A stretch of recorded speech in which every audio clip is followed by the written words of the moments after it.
Assalamualaikum. Waalaikumsalam. Silakan dulu. Ibu. Ya. Sebelumnya ini Mbak Safa yang sudah pernah mengontak saya pada waktu yang lalu ya. Iya betul Bu, saya kontak Ibu. Baik, Mbak Safa di sini asli orang mana? Asli orang Depok atau gimana? Saya orang Bogor Bu. Orang Bogor. Iya. Lalu di sini ngekos atau di rumah saudara? Saya ngekos Bu. Waduh. Sebelumnya sudah pernah datang ke sini atau gimana? Sudah pernah Bu beberapa kali. Oh, sudah pernah beberapa kali. Terus berarti sudah pernah mengikuti layanan konseling ya. Tapi sebelum itu Mbak Safa sudah sebelumnya atas kemauan sendiri ke sini atau ada paksaan dari pihak manapun? Saya atas kemauan diri sendiri sih Bu. Soalnya saya perlu saran sama pendapat dari Ibu. Baik. Berarti tadi Mbak Safa bilang ke sini sudah pernah ya. Berarti sudah pernah mengikuti layanan kegiatan konseling. Tapi sebelum itu saya pertegas lagi untuk mengingat juga. Jadi konseling ini proses yang dapat membantu individu untuk mengatasi menghambat perkembangan dirinya dan untuk mencapai kemampuan pribadi secara optimal. Lalu konseling ini juga bertujuan untuk membantu individu mengembangkan dirinya secara optimal sesuai dengan tahap perkembangannya. Lalu konseling ini juga dapat membuat seseorang mengenali dirinya sendiri dengan memberikan informasi kepada individu lainnya tentang dirinya. Terus juga konseling ini dapat membantu individu untuk menghapus atau menghilangkan tingkah laku yang dapat bermasalah atau tingkah laku yang menjadi maksudnya kayak tingkah laku yang dulu yang jeleknya itu menjadi tingkah laku yang baru atau yang lebih adaptif lagi. Terus juga ada beberapa asas. Yang pertama ada asas kerahasiaan, kesukarelaan, dan keterbukaan. Jadi asas kerahasiaan itu dimana sebagai konselor saya sendiri menjaga rahasia dari individu, yaitu Anda, Mbak Safa, yang menjadi pasien dalam bimbingan konseling. Jadi saya akan merahasiakan apapun yang terjadi di dalam proses kegiatan konseling ini. Lalu yang kedua ada asas kesukarelaan, yang dimana klien atau Mbak Safa ini mengalami masalah secara sukarela dan membawa konselor kepada masalah yang dihadapi. Terus juga asas kesukarelaan ini yang tadi saya bilang, saya sempat tanya kepada Mbak datang ke sini secara sukarela atau ada paksaan dari pihak manapun. Lalu Mbak jawab ini secara Mbak kesini atas kemauan diri sendiri ya. Terus juga yang ketiga ada asas keterbukaan, yang dimana itu sikap menerima saran yang melainkan juga bersedia membuka diri untuk penyuluhan tersebut baik dari pihak konselor maupun klien. Jadi nanti Mbak harus terbuka kepada saya apapun masalah yang Mbak hadapi tanpa ada paksaan pihak manapun. Kurang lebih seperti itu. Itu tadi beberapa sudah saya jelaskan dari pengertian konseling sendiri, tujuan dan asas-asas dari kegiatan konseling. Lalu terus juga Mbak Safa sudah pernah mengikuti konseling, berarti Mbak Safa sudah tahu kalau dalam konseling ini kita batasi oleh waktu. Untuk hari ini melakukan konseling sekitar 15-30 menit. Yang dibutuhkan konseling lebih lanjut kita bisa melanjutkannya atau melakukannya di lain waktu. Baik. Apakah Mbak Safa dapat dimengerti? Iya, saya paham. Baik. Sudah dapat dimengerti. Kabar Mbak Safa kira-kira hari ini gimana, dan kok saya lihat kelihatannya rada pucat dan lemas. Ya Bu, sebenarnya saya lagi kurang sehat. Soalnya tiap malam saya begadang terus Bu. Mbak Safa begadang. Biasanya kalau anak cewek itu jarang tahu ada yang begadang. Emang ada apa? Ya Bu, gara-gara saya mikirin mantan saya Bu. Mantan? Kok? Emang kenapa, ada apa dengan mantannya? Jadi gini Bu, saya kan punya mantan. Saya sudah pacaran Bu 5 tahun. 5 tahun? Iya Bu, hubungan kami juga udah direstuin sama keluarga. Tapi hubungan kami gak berlangsung lanjut Bu. Tiba-tiba putus aja gitu.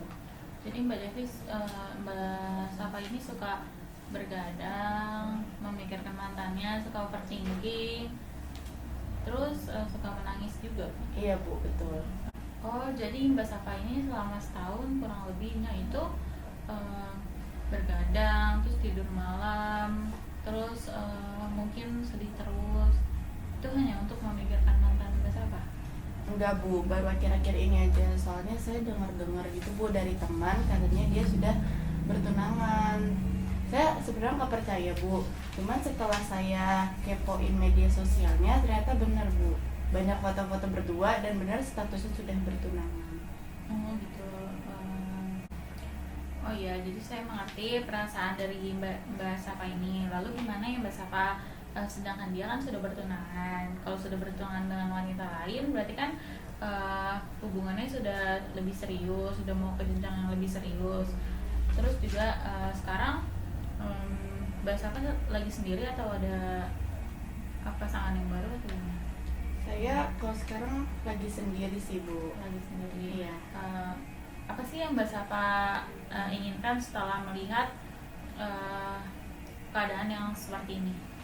Saya sebenarnya mau melupakan dia Bu, cuma saya masih keinget terus, jadinya tuh masih kadang-kadang suka keinget terus nangis setiap malam gitu. Berarti masih ada perasaan yang belum ikhlas ya? Iya betul Bu. Yang Mbak Sapa kan tadi bilang ingin melupakan mantannya. Nah lalu apa dengan Mbak Sapa yang tadi udah bilang sering begadang, menangis, dan overthinking setiap malam gitu, menurut Mbak Sapa apa dengan cara seperti itu dapat melupakan mantan Mbak Sapa?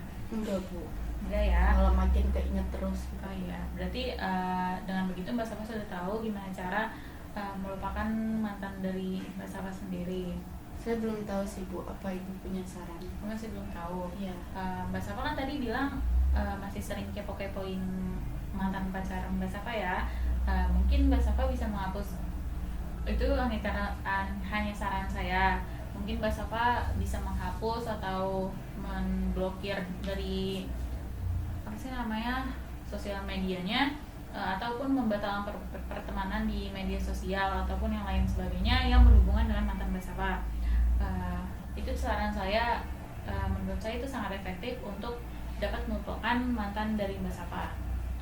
Oh, jadi saya harus menghapus semua media sosial yang berhubungan sama dia Bu? Iya betul, itu baru tahap pertama yang Mbak Sapa. Nah mungkin setelah ini Mbak Sapa kira-kira mau melakukan hal itu kapan? Saya bisa sih Bu kalau sekarang langsung hapus media sosialnya. Boleh kalau Mbak Sapa bersedia untuk menghapus media sosial dari mantannya. Sudah Bu. Baik. Mungkin setelah ini Mbak Sapa ingin melakukan apa? Saya bakalan lebih fokus kuliah sih Bu. Terus saya mungkin akan mencari pengganti dia. Nah itu pasti bisa ya Mbak Sapa. Mbak Sapa kan cantik ya, perempuan dan putus asa. Aura Mbak Sapa juga bagus untuk mencari laki-laki yang lain yang mungkin lebih baik lagi.